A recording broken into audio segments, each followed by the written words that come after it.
Hi, my name is Pat O'Connor, and welcome to the fourth video in my AI training series.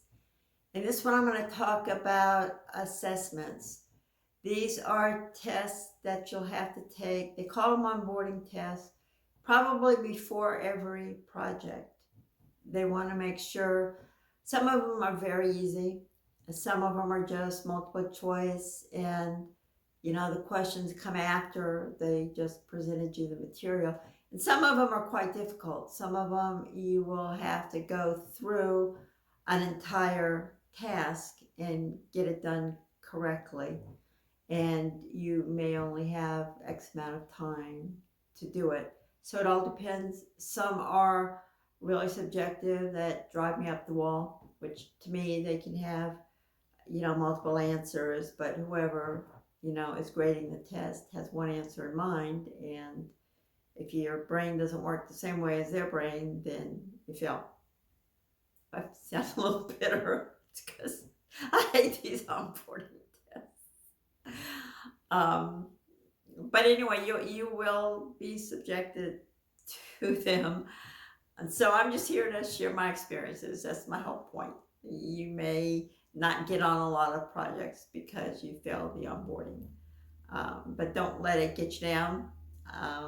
It's no reflection on you. Just blame it, blame it on the test creator. Okay. So again, know something about AI.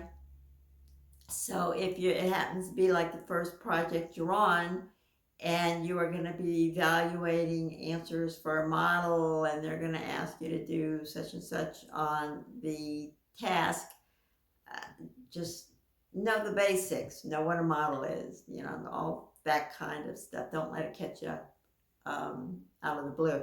Some of these have, you're going to have a user interface when you join a company to work. They call it a desktop. Okay, so you're going to have a desktop where you sign in, and on that desktop, you may have the projects that you are already qualified to work on. And I said in a previous video that yes, you can work on multiple projects at a time, and they will all be on your desktop, and you can pick and choose.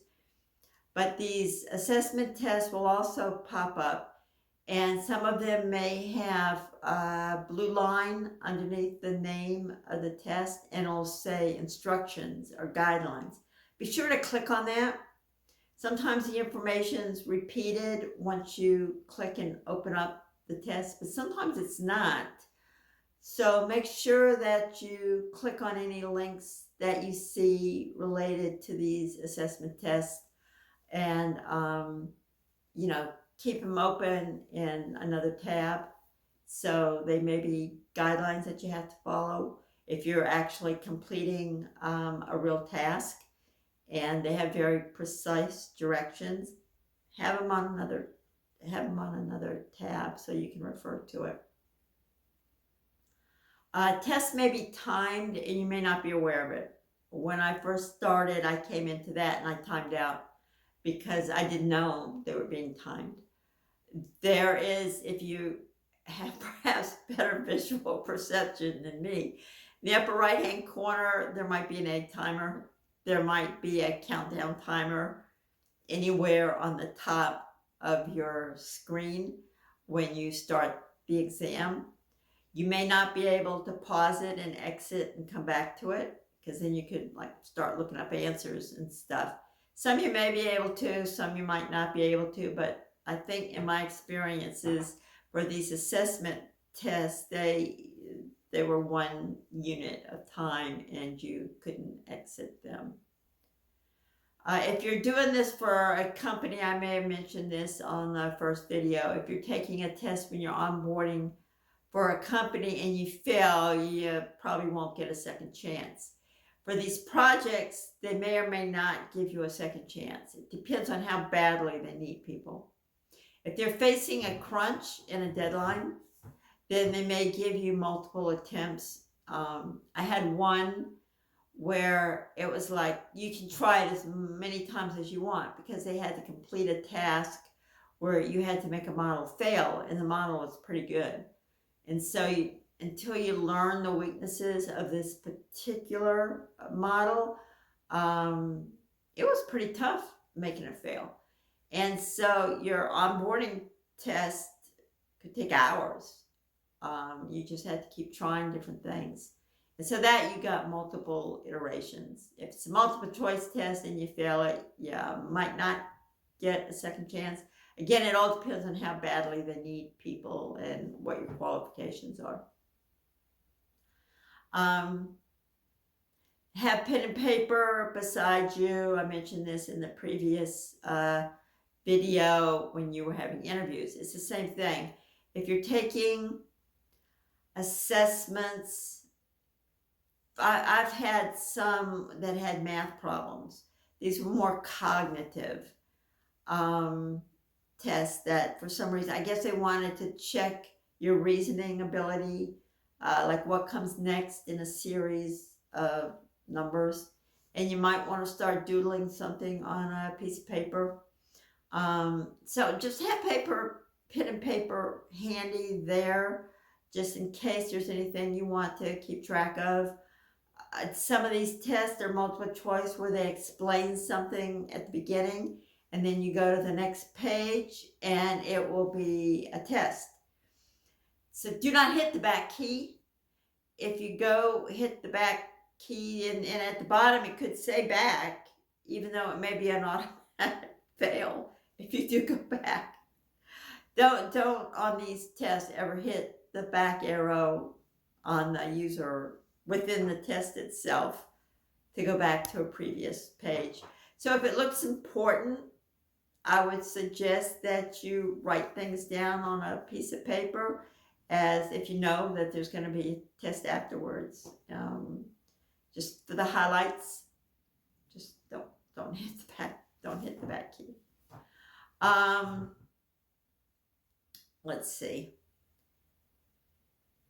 The assessments may be paid if you complete them, if you pass them, or they may not be.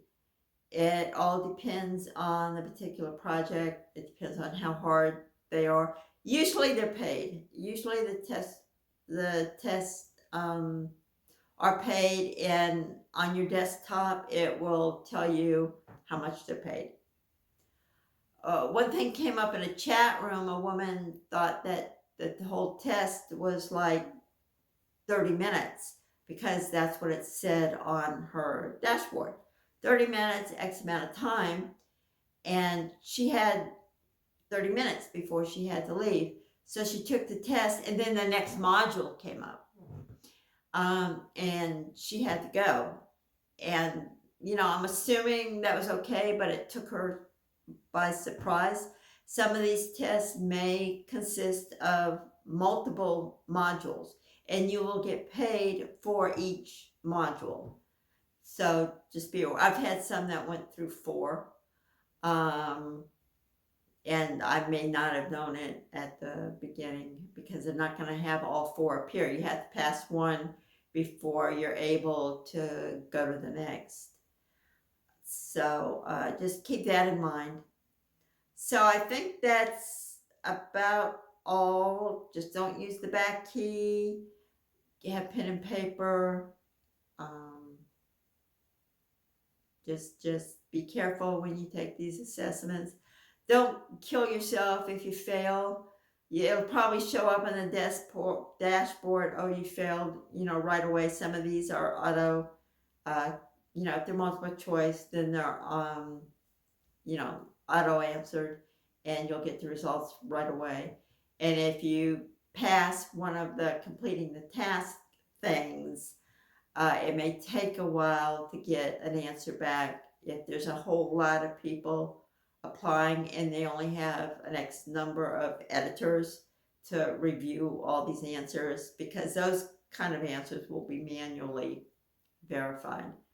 So you may have to wait a while before you get the results of some of these assessment tests.